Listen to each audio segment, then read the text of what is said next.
Hello বন্ধুরা, সবাইকে স্বাগত শ্রেয়াস লাইফস্টাইল চ্যানেলে। তোমরা সবাই কেমন আছো? আশা করি তোমরা সবাই ভালো আছো। তো আমার ব্লগটা দেখেই বুঝতে পারছো এটা হচ্ছে বেবি শাওয়ারের ব্লগ। বেবি শাওয়ার, হ্যাঁ, আমার দিদির বেবি শাওয়ার।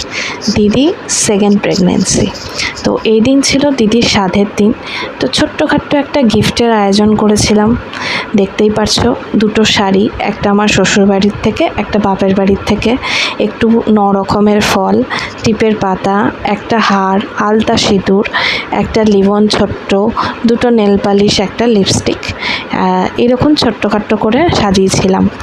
তো এটা সাজানো দেখে মা তখন বলল যে একটু ফাঁকা ফাঁকা লাগছে, তার একটু চিপস আর চকলেট নিয়ে, মানে আমার শাশুড়ি মা বললেন, তো একটু চিপস আর চকলেট নিয়ে, বাকি এরকম একটা রিবন ছিল, রিবন দিয়ে বেঁধে এই ঝুড়িটাকে এরকমভাবে সাজিয়েছিলাম।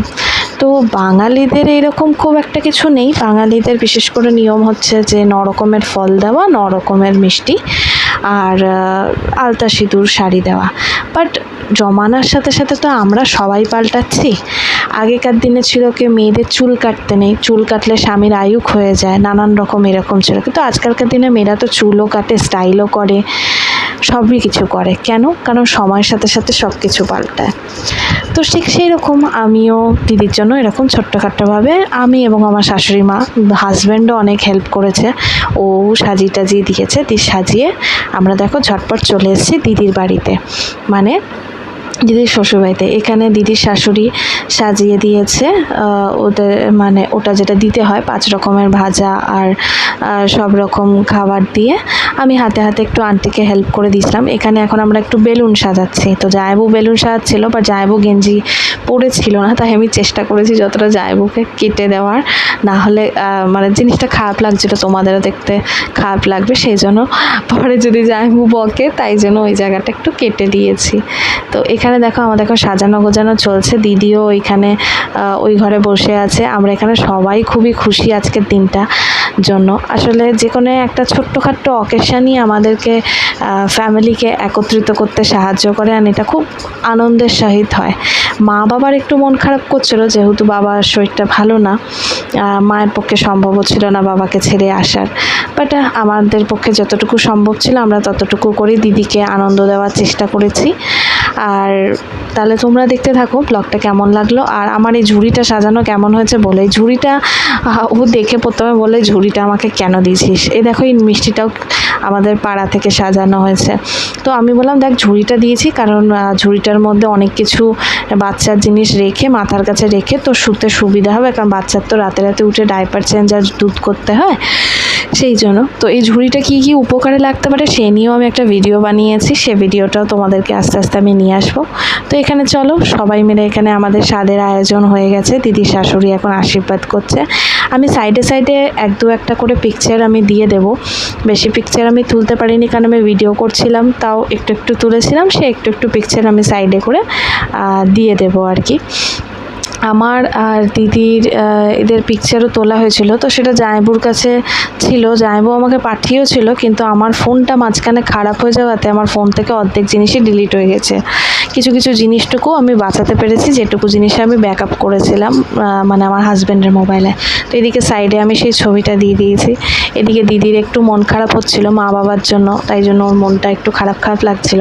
বাট ঠিক আছে, সবাই মিলে আমরা আজকের দিনটা ভালোই আনন্দ উৎসব আয়োজন করলাম। তোমাদেরও কেমন লাগলো জানিও, আর তোমাদেরও ব্লেসিংস আমার দিদিকে দিও, যেন সব কিছু ভালো ভালো হয়ে যায়, ও যেন ভালো থাকে, ওর পরিবার যেন ভালো থাকে, ওর সন্তানেরা যেন ভালো থাকে। এখানে আমরা একটু নিজেদের মধ্যেই হাসি ঠাট্টা করছি, দিদিকে হাসানোর চেষ্টা করছি, সবাই মিলে হাসছি, এইসব করে বেড়াচ্ছি আর কি। মানে সবাই আমরা এক একটা ফোন ধরে আছি, দিয়ে এদিকে হাসি ঠাট্টা চলছে। তো ভালোই সময় কাটা হলো। তো তোমরাও বাকি ভিডিওটা দেখতে থাকো। আমি একটু ক্লিপিং শ্যুট করেছি, সেই ক্লিপিংসটুকুই আনবো। তোমাদেরকে দেখাবো। এখানে আমার শাশুড়ি মা আশীর্বাদ করছেন, শাশুড়ি মা ওকে একে একে করে হাতে জিনিস তুলে দেবেন। আগে প্রথমে ও শ্বশুরবাড়ি থেকে শাশুড়ি মা, তারপর আমার শাশুড়ি মা, তারপর লাস্টে আমি একটুখানি করেছি। তো তোমাদের আজকের ব্লগটা কেমন লাগলো একটু বলো। এই ছোট্টখাট্টো ব্লগ যদি ভালো লাগে তো অবশ্যই জানিও। আর এখানে একটা জায়গায় আমার বোনজি ওকে খাওয়াবে, মানে দিদির বড় মেয়ে ওকে খাওয়াবে, সেখানে আমরা খুব হেসেছি, তোমরাও দেখো।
তো এখানে আমার আর দিদির এই একটা ফটো সাইডে তুলে দিয়েছি, আরও দাঁড়িয়ে দিদি ননদের সাথে ছবি তুলেছিলাম, দিদি যায় ওরাও ছবি তুলেছিল, বাট আমার কাছে ছবিগুলো মানে না থাকার দরুন আমি ওটা দিতে পারিনি, তার জন্য সবাইকে সরি। তো এই দেখো এইখানে দিদি বসে আছে যে ও কখন খাওয়াবে, আর ও বেচারি ছোট্ট মানুষটা আমাদের দিকে তাকিয়ে আছে যে ও কখন ছবি তুলবে। তা আমরা দেখলাম যে সত্যি আমরা সবাই ছবি তুলছি, তো ও কেন ছবি তুলবে না, সেই নিয়ে আমরা খুব হাসাহাসি করলাম। আর আমরা ওর দিকে তাকিয়ে আছি যে তুই খাওয়া, আর ও বলছে তারাও ছবিটা তুলি। তো ব্যাস ভালোই সময় কাটলো, খুব সুন্দর কিউট আনন্দ একটা সুন্দর মুহূর্ত। তোমরাও সবাই আশা করি এনজয় করছো। সবাই প্লিজ লাইক করো, কমেন্ট করো, অ্যান্ড কেমন লাগলো অবশ্যই জানিও। শ্রেয়াস লাইফস্টাইল চ্যানেলকে সাবস্ক্রাইব করো বন্ধুরা, ইটস টোটালি ফ্রি। সাবস্ক্রাইব করলে একটু নতুন আপডেটটা তোমরা জানতে পারবে। পাশের বেল আইকনটা প্লিজ তোমরা ক্লিক করে দিও, খুবই ভালো লাগবে। এখানে আমার শ্বশুর শাশুড়ি খেতে বসেছে। আজকে আমাদের বাড়ি খুব ইম্পর্টেন্ট প্রোগ্রাম, ঠিক আছে। আমি নিঃশ্বাস ফেলার টাইম পাচ্ছি না। আয়টা সন্দীপ চৌধুরী হলে খুব ভালো ছিল আমার জন্য, বললাম। তো সবাই তাহলে লাস্ট তোমরা দেখতে থাকো ভিডিওটা। লাইক করো, শেয়ার করো, সাবস্ক্রাইব করো। বারবার একই কথা বলছি, এবার তো কমসে কম সাবস্ক্রাইব করে দাও। অনেকেই ভিডিওটা দেখে চলে যাচ্ছ বাট সাবস্ক্রাইব করছো না, এরকম করলে তো আমারও খারাপ লাগবে। আমাকে আরও মোটিভেট করো প্লিজ, সাবস্ক্রাইব করো, একটু লাইক করো, একটু নিজেদের কমেন্টগুলো আমাকে জানাও, আমারও খুব ভালো লাগবে। তো চলো টাটা, সবাইকে স্বাগত শ্রেয়াস লাইফস্টাইল চ্যানেলে, শ্রেয়াস লাইফস্টাইল ব্লগে। তো চলো, ভালো থেকো, সুস্থ থেকো, সবাই আনন্দ থেকো, আর প্রত্যেকটা দিন সবাই আনন্দ করে কাটিও। ইচ অ্যান্ড ওয়ান ডে, এক একটা দিন খুবই আনন্দের সাথে আমাদের কাটানো উচিত। তাই বন্ধুরা, ভালো থেকো, সুস্থ থেকো।